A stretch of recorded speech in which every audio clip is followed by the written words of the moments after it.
right, here we are with Spider-Man issue 37. This is part 12 of 14 of the Maximum Carnage miniseries.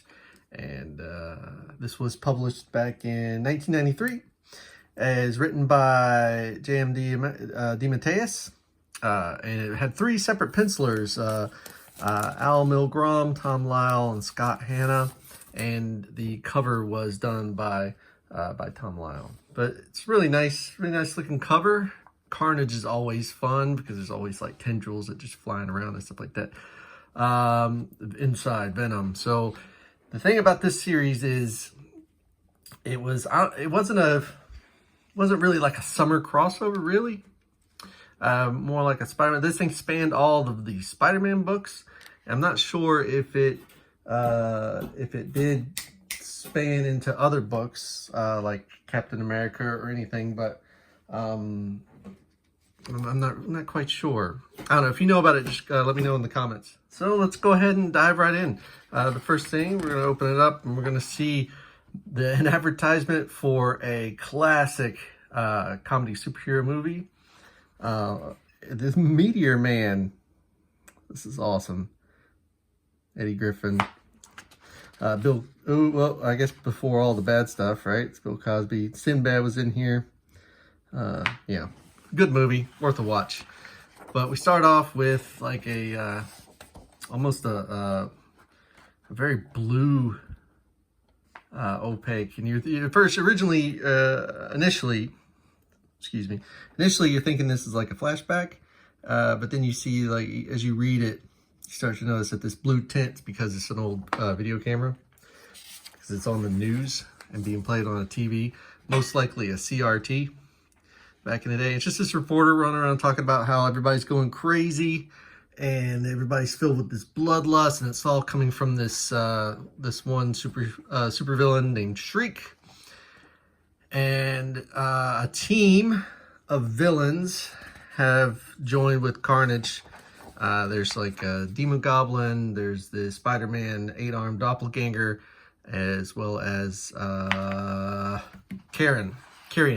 Yeah, the plague guy. Or I always get him confused with Vermin. But yeah, they're all like just trying to, wreak havoc and cause maximum carnage across the city. And some superheroes have, mostly street level guys. Like, you don't see Thor in this, but you see Captain America, Iron Fist, so on. But we'll see those. They'll pop up. Anyway, he just tells them, get out of here, right? Because can you imagine, like, the superheroes, like Captain America's fighting off all these crazed people, and these reporters are sticking microphones in his mouth. Like, excuse me, Captain America, what do you think about this whole situation? He's like, we're doing the best we can. Just get out of here. All right. And then the TV gets shut off, and you get what looks like J. Jonah Jameson sans mustache, right? You draw a mustache on this guy, and that's JJJ. But it's actually a super convoluted story plot that's and I wasn't really a big fan of, but Peter Parker's parents came back, so there's his dad. All right, just for whatever reason. The main problem I have with this is like Aunt May, right? So that's Peter's aunt, but she's like ancient. But his mom and dad are like, I mean, dad's got like a little bit of silver hair going on here, but he is no way in her age range here. So there's Aunt May, and then okay, all right. Well, moving on. Anyway, he's being all like Debbie Downer, like, oh no, I was trapped in a Russian prison and everything sucks.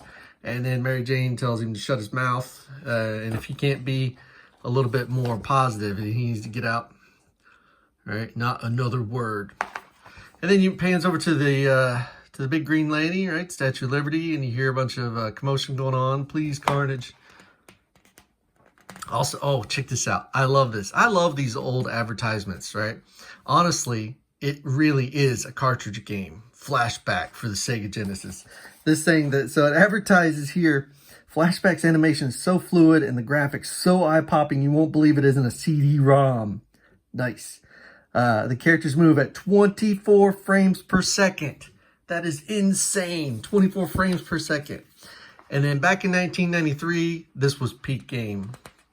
Right now, everybody's fighting over 60 frames and ray tracing. But anyway, back to the story. You see Venom hung over a fire pit. And this is pretty neat because the symbiotes are pretty indestructible, except for like two things, except for like sonic vibration and fire. Apparently those don't exist in space, so the symbiotes have no natural defenses against them. There you go. That's the reason. And then Carnage is just kind of messing him up, torturing him. And he says, I'm going to hit you with the sonic gun again. Na-na-na-na. And then, like, what? What's going on? And then Venom's all like, you fool. Haha. I'm free now. I sent a piece of myself into the gun to sabotage it because I knew you would use it. And then he just, like, makes a break for it and swings away. Talks about how he needs to heal up before he fights him. And then Carnage just goes nuts, right? He just sits there and starts screaming and throwing his tendril spikes out everywhere. Instead of chasing him, he just like throws a temper tantrum. Great. Oh, and then let's see, we change scenes here. We go to a church where we see Cloak. Now in the previous issues, I don't recall which issue exactly, but Dagger died, right? So that was a big deal. Dagger's dead, which really, if you know Cloak and Dagger, Cloak is consumed by this darkness that it constantly hungers and needs to feed and consume things. So Light would use her light, which was exorbitant, and she just kept emitting light to almost a painful degree. She used her light to feed his darkness, and his darkness ate her excess light. And it was a very symbiotic relationship that the two had. But when she died, like he's constantly consumed by the hunger, and he's wanting to know why he's here. Well, why did the darkness bring him to this church? But I'm sure it has nothing to do with anything really. All right, so we move on to the street where Captain America is fighting off some crazed civilians. Him and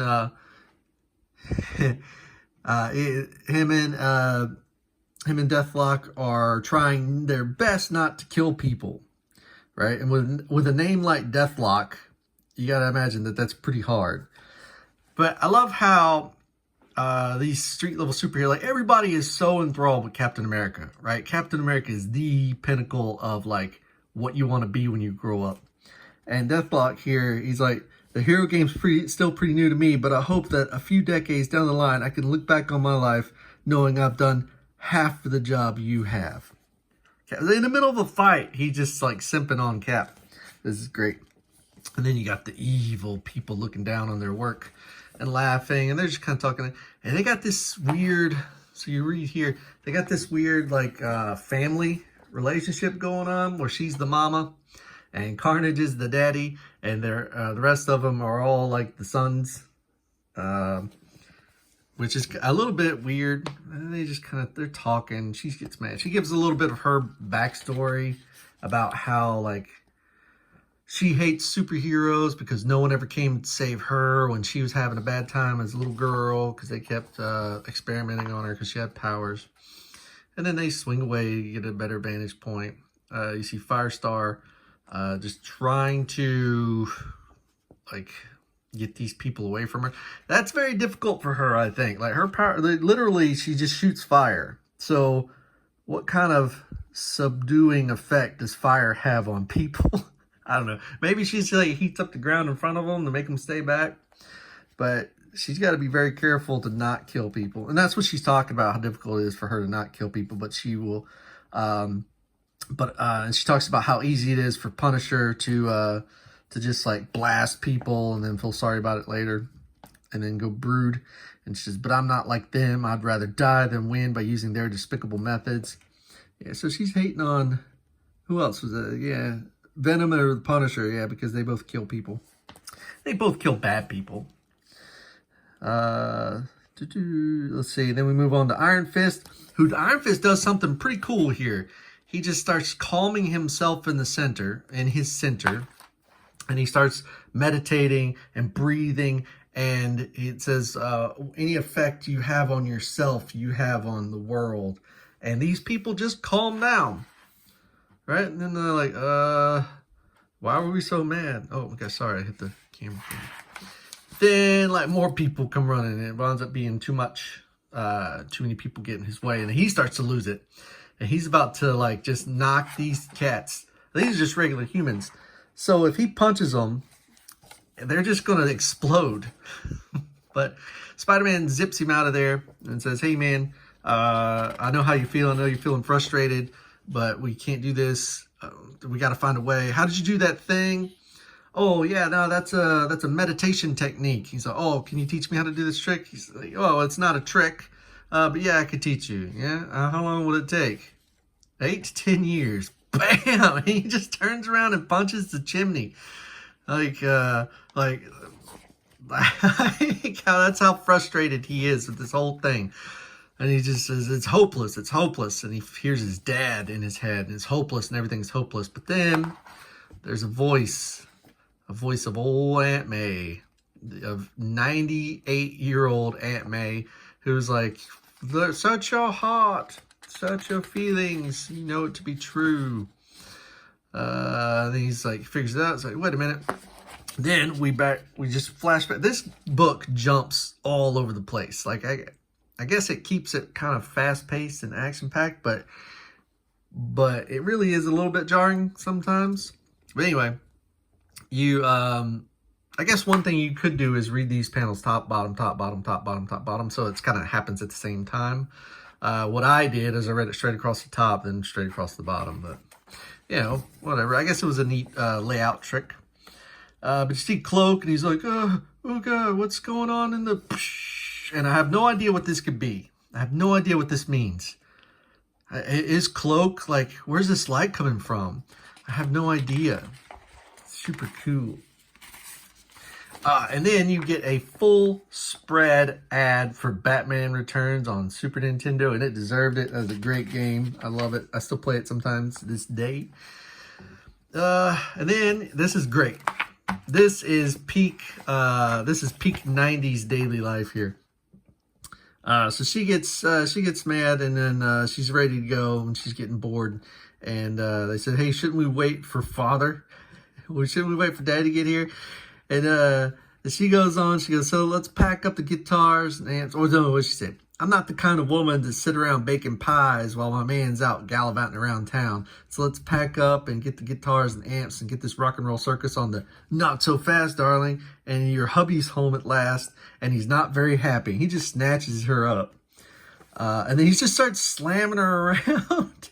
He says, how dare you go out murdering people without my permission? No wife of mine is going to have her own career.